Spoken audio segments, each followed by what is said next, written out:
Merhabalar. Umarım çok çok iyisinizdir. Yine sizlere deste seç olarak açılım hazırladım. Açılımımızın konusu neden aklımdan çıkmıyor, o da benim gibi mi? Aramızda nasıl bir bağlantı var? Bir bağlantı var mı yoksa ben kendimi mi kandırıyorum ya da ben mi yanılıyorum? Açılımı yapacağım size. Yine böyle bol içerikli olsun istiyorum. Dolu dolu bir açılım olsun istiyorum. Sizlere hazırladığım iki desteden bir tanesine odaklanabilirsiniz. Ben çok ikilemde kalmayın diye 3 ya da 4 seçenek oluşturmuyorum. 2 seçenek bana daha mantıklı geliyor. İkisinden sadece bir tanesini seçmenizi isteyeceğim ama bazen şöyle yorumlarda görebiliyorum. Ben iki deste arasında da kaldım diye. İkisini de dinleyip uyanalım. Bu arada kişisel açılımlarla ilgili bir şey hatırlatmak istiyorum. Arkadaşlar, ben açılımları Instagram üzerinden belirliyorum. Instagram profilimde seanslar kapalı yazısını görürseniz eğer, o esnada yeni mesaj atan arkadaşlara dönüş yapmıyorum ya da yeni randevu oluşturmuyorum demektir. Bilginiz olsun. Ama açık yazısını gördüğünüzde o esnada o haftanın yorumlarını yapmak için hazırım. Yani bana yazdığınızda ben size dönüş yaparım ya da boşluk var, randevu oluşturabilirim anlamına geliyor bu. Bilginiz olsun. Bu sistemi ben YouTube'dan yürütemiyorum. Instagram üzerinden daha kolay geliyor. Her platform birbirinden farklı çünkü. Benim Instagram'ım yok, WhatsApp'ım var, nasıl haberim olacak diyorsanız da yanıtlamıyorsam seanslar kapalı demektir arkadaşlar. Ki genellikle de kapalı diye dönüş yaptığım oluyor zaten. Evet, şimdi mavi ya da siyah desteden bir tanesini seçmenizi istiyorum. İki videodur şöyle bir şey geliyor. Ben hep sol taraftan başlıyorum. Bugün yine siyahtan başlayasım geldi. Neden acaba? Eril enerjim mi yüksektir nedir? Olabilir, bakalım. Hadi gelin siyahtan başlayalım. Neden aklınızdan çıkmıyormuş bu kişi?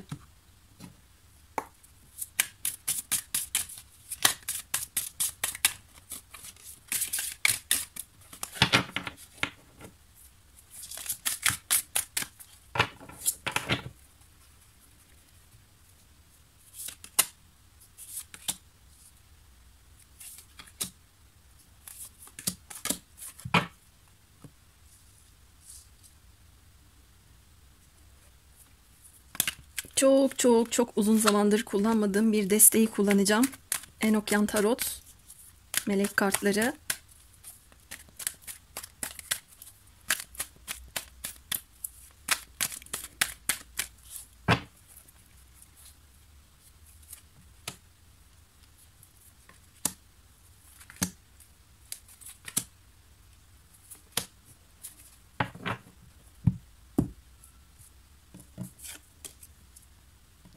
İlk açtığımız karta bakın. Aşıklar.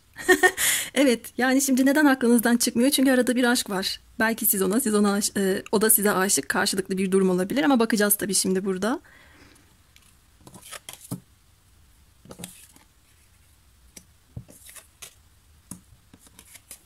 Cevabı verdi.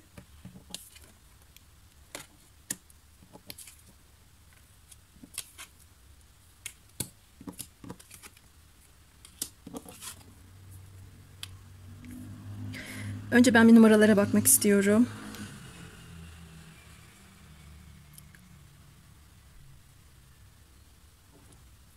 Evet.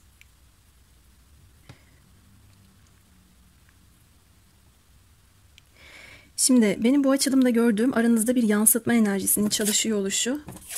Pek çok sorunun cevabını da vermiş oluyor. Bakın 6-4 Roma rakamıyla birbirini yansıtan sayılar gelmiş. Bu kişi de sizin gibi hissediyor. Bu kişi de sizi aklından çıkaramıyor. Bu kişi de size aşık olmuş. Aranızda yeni bir başlangıç olabilir. Önemli bir seçim aşamasından geçtiğinizi, duygu konusunda birbirinize mıknatıs gibi çekildiğinizi hissediyor olabilirsiniz. Karşılıklı oluyor bunlar arkadaşlar ama bir küskünlük, bir dargınlık olmuş.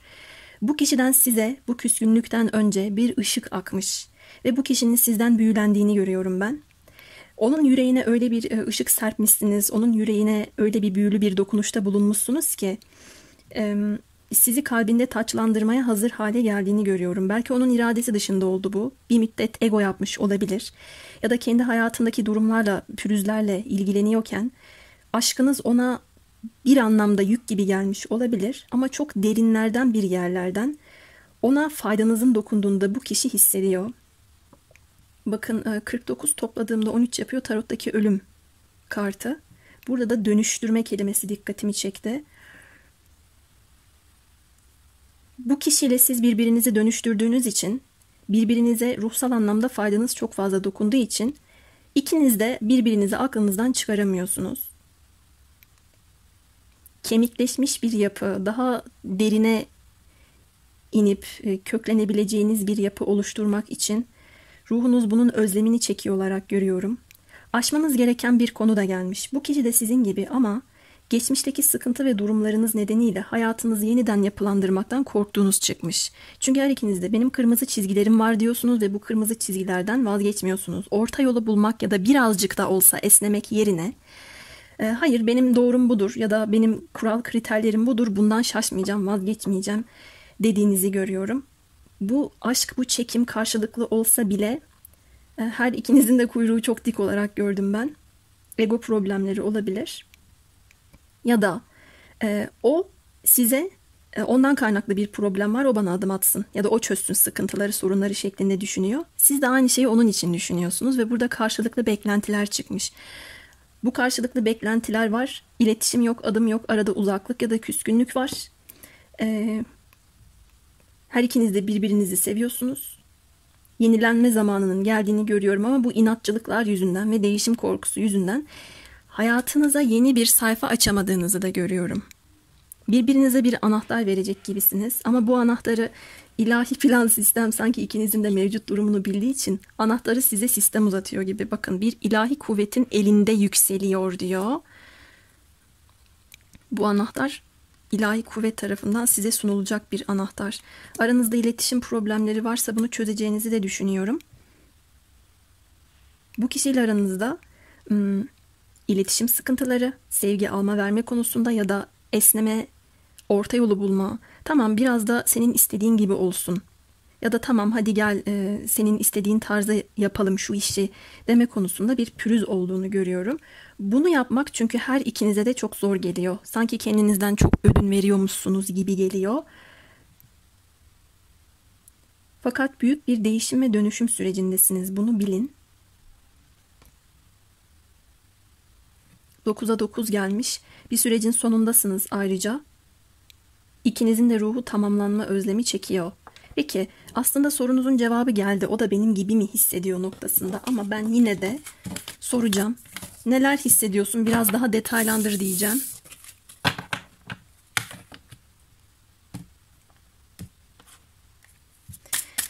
Evet, benim arkadaşıma neler hissediyorsun? Duygularını anlat.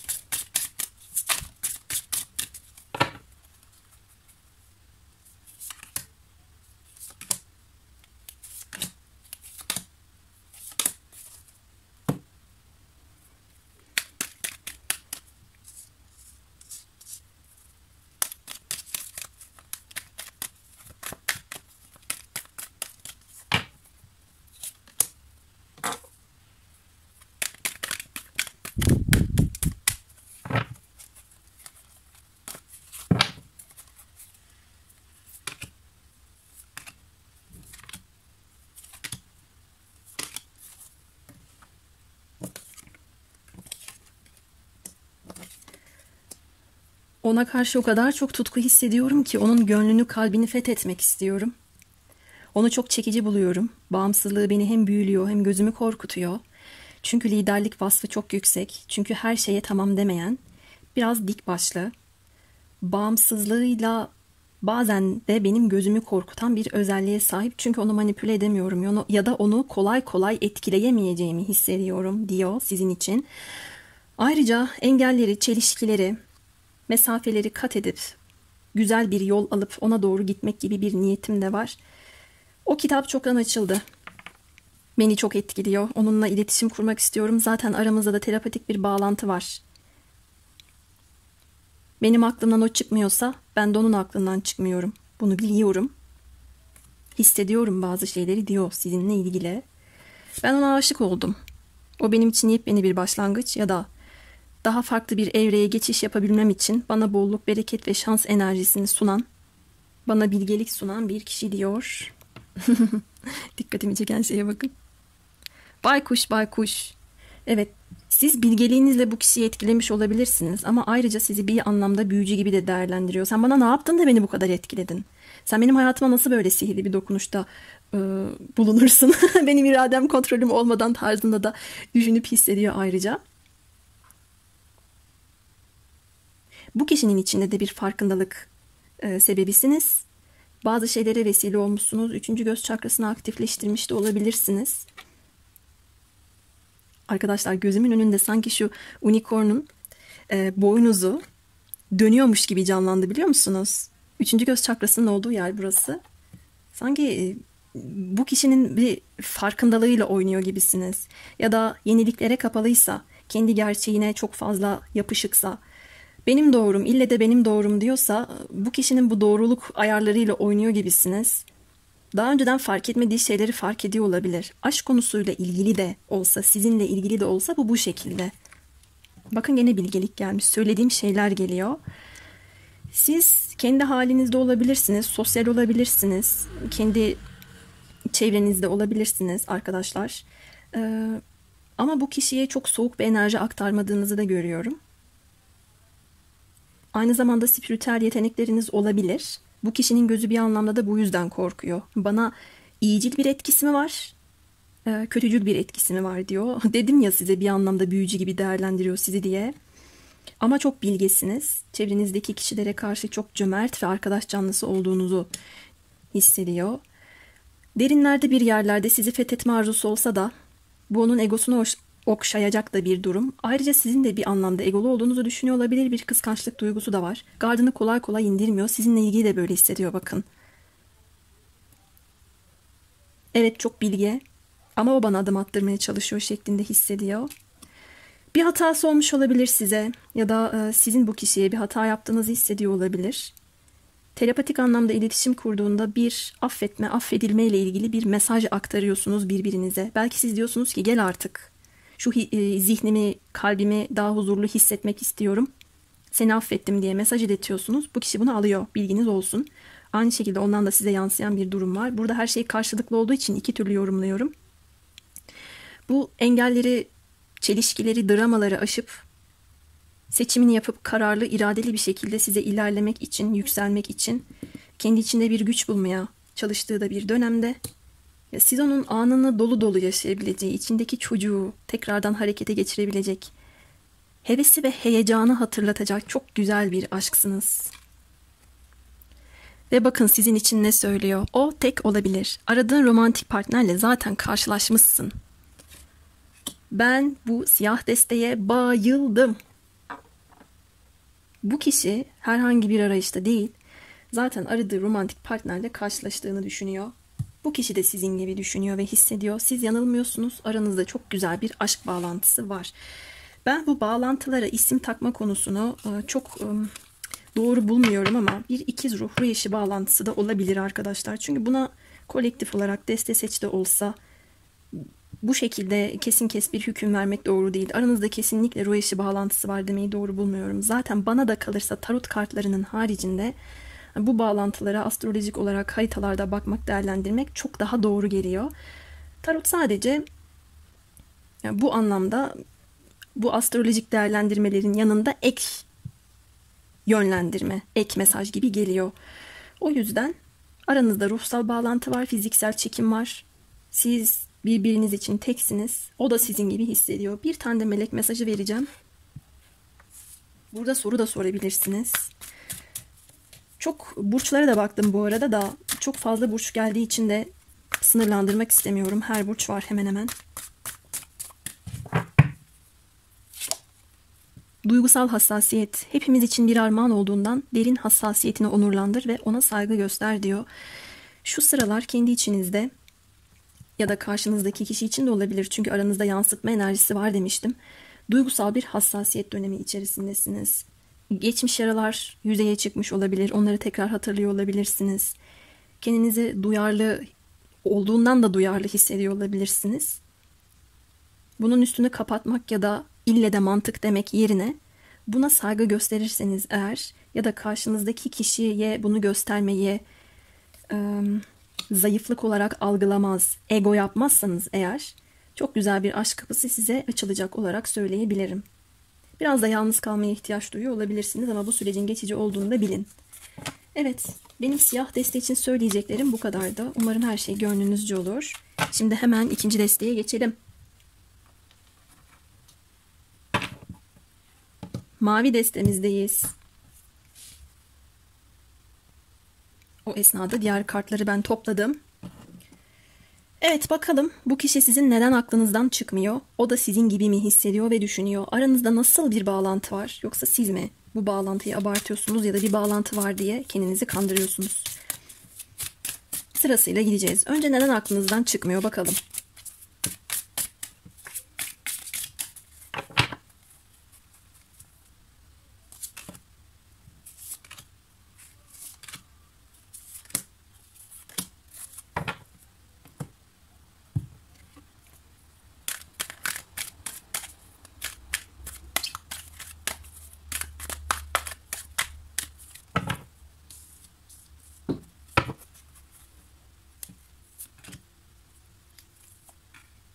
Buraya 2 tane geldi.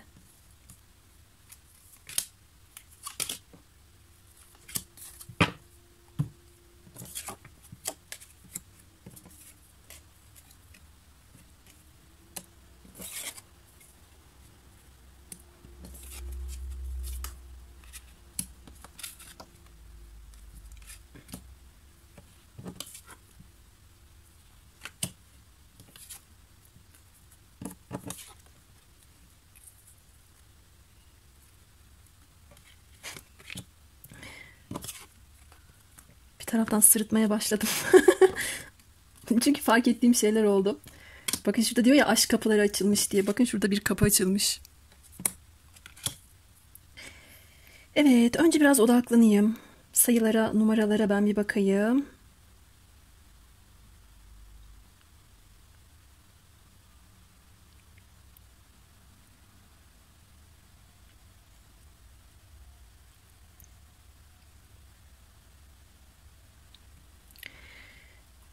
Şimdi ben şunu gördüm. Sizin bu kişiyi uzaktan uzağa takip ettiğiniz, hayatında neler var neler yok diye bakıp durduğunuz bir enerji çok çalışıyor. 2 tane 8 sayısı ve bir ters çevirdiğimde de sonsuzluk sembolizmasına dikkat ettim ki bakın buradaki kapıda da sonsuzluk sembolü var. Aranızdaki durum size çok sonsuz gibi geliyor olabilir. Yani uzaktan uzağa sevmek gibi platonikler için de uygun olacağını düşündüğüm bir durum var burada. Ya da ya benim ona olan aşkım, onunla olan durumum ya da onu zihnimden çıkaramıyor oluşum sürekli devam ediyor. Sonsuz bir döngü şeklinde devam ediyor tarzında çok fazla düşündüğünüzü görüyorum. Yeteri kadar bu kişiye bir şeyleri ifade edememiş olabilirsiniz veya ifade etmenizin ardından bu kişiyi çok fazla kendi halinde, kendi hayatında görmüş veya sizi umursamıyor gibi hallerine denk geldiyseniz eğer içte bir yerlerde bunu hazmedememe, hala acaba ne yapabilirim?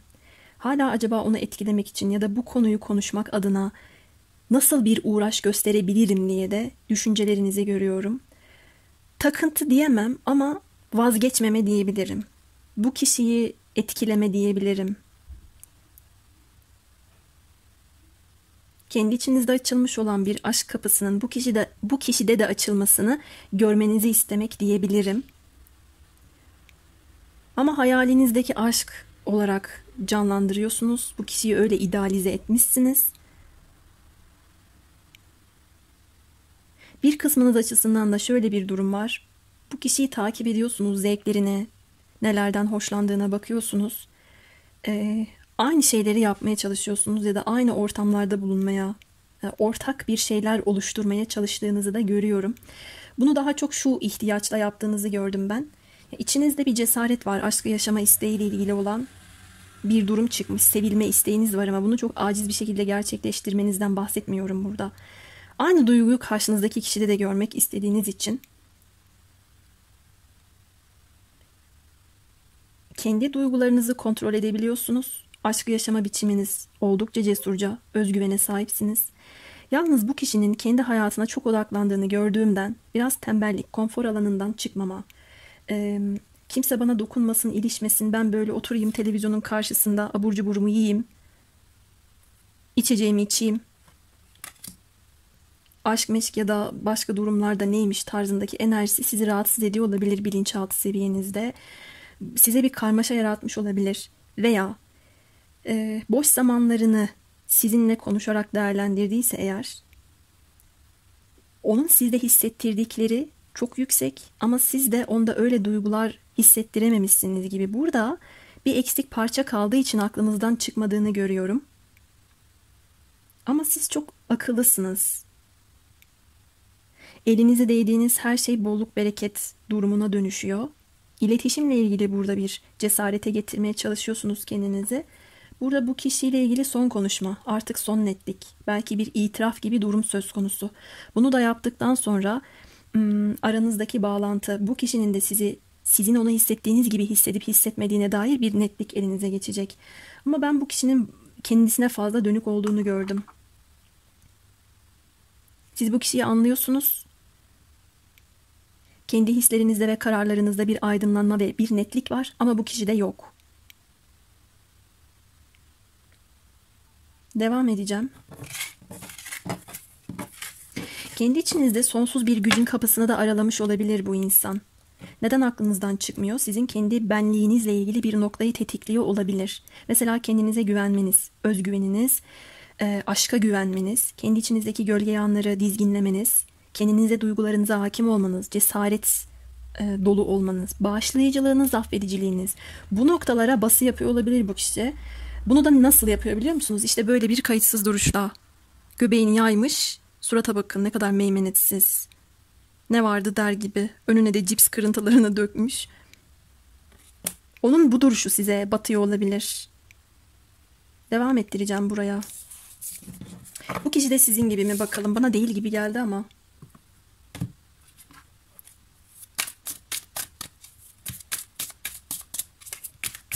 Evet, sen de arkadaşım gibi misin? Birazdan hesap sormaya hazırlanacağım. Öyle bir enerjiye geçtim ben. Nasıl hissediyorsun sen? 4 tane yeterli olur.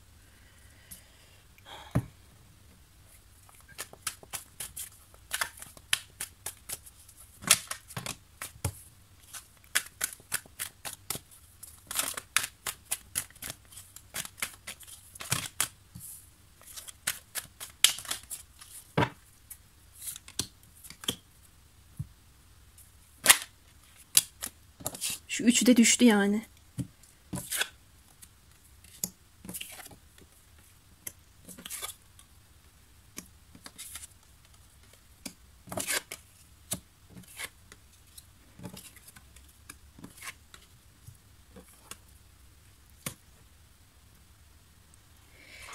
Arkadaşlar, ben sizin bu kişiyle ilgili aranızda bu konuları düşünmenizi Temmuz-Ağustos ayına çok kartların bağladığını gördüm. Geçtiğimiz yılın da olabilir, fark etmez. Bu yılın da olabilir. Şimdi nasıl hissediyorsun diye sorduğumda bu kişi size arkasını dönüp gitmiş olabilir veya arkasını dönüp gidip daha farklı diyarlara doğru yol almayı düşünüyor olabilir. Ona göre aşk konusu şu şekilde.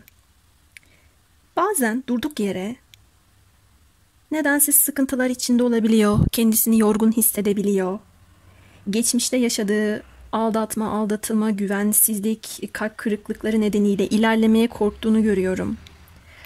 Ruhunun özlem çektiği tarafa doğru gitmektense kendisini o anda ne rahat ne iyi hissettirecekse onlarla oyalandığını görüyorum. Daha önceden başından ciddi bir ilişki geçtiyse ve istediği şeyler olmadıysa, hayal kırıklığına uğradıysa, ben bunca zaman boyunca yanlış yere mi emek verdiğim düşüncesi nedeniyle sıkıntılar yaşadığını da görüyorum. Hayat ona yeni bir anahtar, yeni bir kapı uzatıyor ama gününü gün eden bir yapısı da var arka planda. Tereddüt halinde olduğunu gördüğüm bir durum da var. Hepiniz için geçerli olmayacaktır ama bu kişinin başka biriyle bir yüzük bağlantısı olabilir. Yani sizin aşkınız karşılıksız olabilir, platonik durum söz konusu olabilir ya da eski sevgilinizde ya da eski nişanlınızdı ama artık bu kişinin özgür olmak istediğiyle ilgili bir durumu algılıyorum. Ama bu kişinin kendi içinde bir özdeğer eksikliği çıktı. Kendi benliğini iyileştirmeye, güçlenmeye ihtiyacı var. Neden aklınızdan çıkmıyor? Onun sorusu cevabı olarak da bu kişinin sizin gibi hissedip hissetmediğiyle ilgili olarak da birbirinize farklı anlamlarda yardımınız dokunuyor olarak gördüm ben.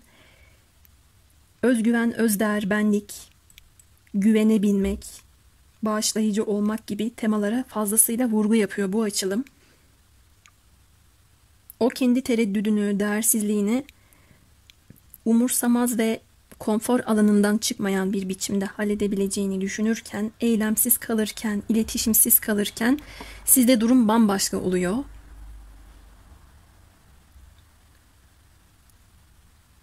Bir anda bir cesarete gelip motive olabilirse de yepyeni bir kapının önüne doğru gideceğini de görüyorum.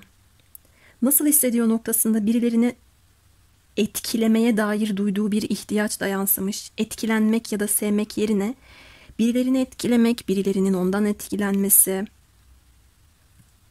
dikkat çekmek, farklı bir giyim tarzı olabilir ya da farklı aktivitelerle dikkat çekmeye çalışıyor olabilir topluluklar içerisinde. Biraz da buna ihtiyaç duyduğunu görüyorum. Alt planda özdeğer eksikliği nedeniyle bunu yaptığı çıkmış. Bu biraz karışık bir açılım olarak gidiyor. Kendinizi mi kandırıyorsunuz bakalım?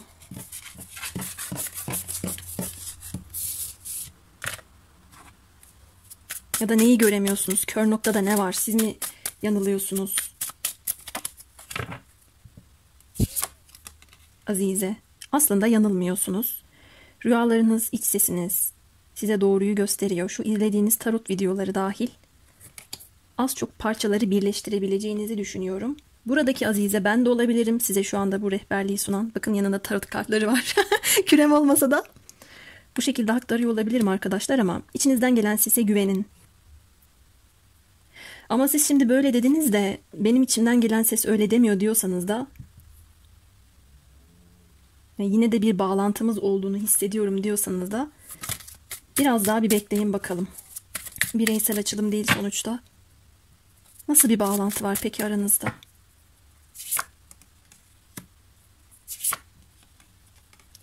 Ben bu bağlantının bilinçaltı, eski bilinçaltı kalıplarınızdan gelen bir bağlantı olduğunu, size kendinize olan değerinizi hatırlatan bir bağlantı olduğunu, kapalı kapıları açmaktan, baskı altında olup da hata yapmaktan korkmamanızla ilgili bir hatırlatma bağlantısı olduğunu söyleyebilirim.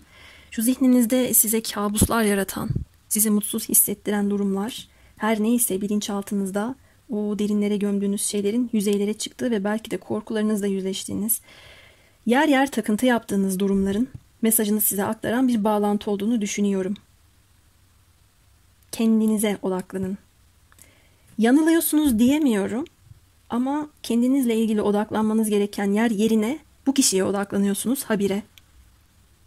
Gerekli anahtarlar sizin elinizde. İstediğiniz kapıyı açarsınız, istediğinizi kapatırsınız ama çözümsüz gibi eliniz kolunuz bağlıymış gibi hissetmenizi istemiyorum. Kartlar da bunu istemiyor.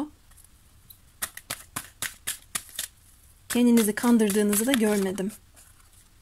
Peki melek kartlarıyla size bir mesaj verelim bakalım. Nasıl bir rehberlik sunuyor size kartlar? Kulak çakraları. Hem dış kaynaklardan gelen hem de zihninin içindeki sesler, müzik ve kelimeler halinde ortaya çıkan mesajları fark et. Bu mesajlar dualarının gerçek cevapları. Duyduğunuz şeylere dikkat edin arkadaşlar.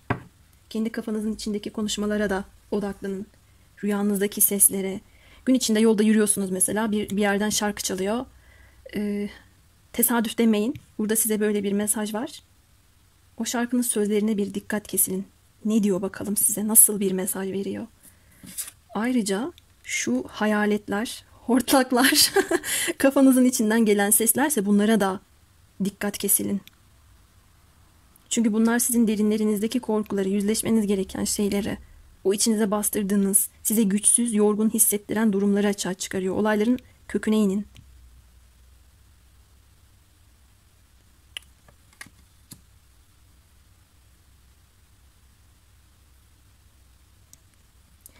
Ve şu kürenin içinde dönen dumanları da ben şuraya çok benzettim. Şöyle hissediyor olabilirsiniz bu videoyu izlediğiniz anda, eyvah, sanki korktuğumu duyuyorum ya da korktuğum şeyleri görüyorum gibi. Buna benzer bir durumda söz konusu. Yanıldığınızı görmüyorum ama bir şeylerin oturabilmesi için içinizde, kafanızda daha zamana ihtiyacınız var. Bilinçaltı kalıplarınıza baskı yapıyorsunuz. Bu kişiye de siz yapıyorsunuz da o şu an pek takmıyor gibi, umursamıyor gibi. Böyle olduğu durumlarda da daha kuvvetli bir tokat yenir genelde. Çünkü ne kadar halının altına süpürülürse o kadar yüzleşmeler ağır olur. Sonrasında karşımıza kayalar değil, kocaman kocaman dağlar çıkar. Hakkınızda hayırlısı olsun ama ben sizin bu kişiden daha cesur olduğunuzu, kendi kendinizi, duygularınızı daha güzel dizginleyebildiğinizi görüyorum.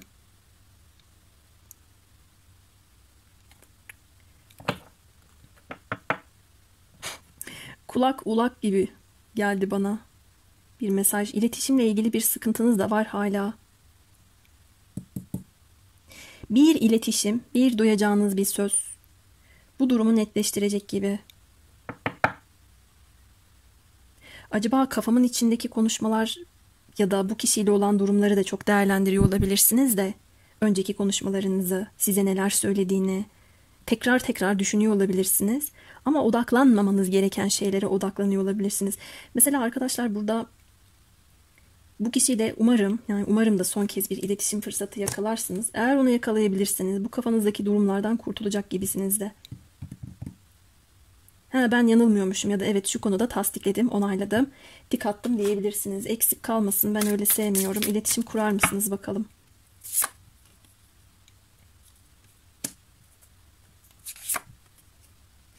Evet, yani siz bekliyorsunuz bu adımı. Bir zaman da vermiş. Eylül ayına kadar bir bekleyişiniz çıkmış iletişim konusunda. Bu kişi biraz temkinli, tedbirli. Yara alacağım korkusu var. Davranışları nedeniyle belki de anlaşamayacağınızı, ulaşamayacağınızı düşünüyor. İnatçılığı da söz konusu. Doğrudan evet iletişim var diyemedim ama siz beklentidesiniz. Çok fazla bekleme enerjisinde de olmayın. Sürekli ben kendi değerinizi bilin deyip duruyorum bu açılımda. Kendi değerinizi bilin. Siz değerlisiniz, siz değerlisiniz. Ben değerliyim olumlaması yapın. Videonun altına da yazabilirsiniz arkadaşlar. Evet, mavi deste için de söyleyeceklerim bu kadardı benim. Umarım hakkınızda hayırlısı olur. Umarım yaptığım yorum kalbinizi kırmamıştır, sizi incitmemiştir. Kendinize yeni video yüklenene kadar çok çok iyi bakın. Sevgiler.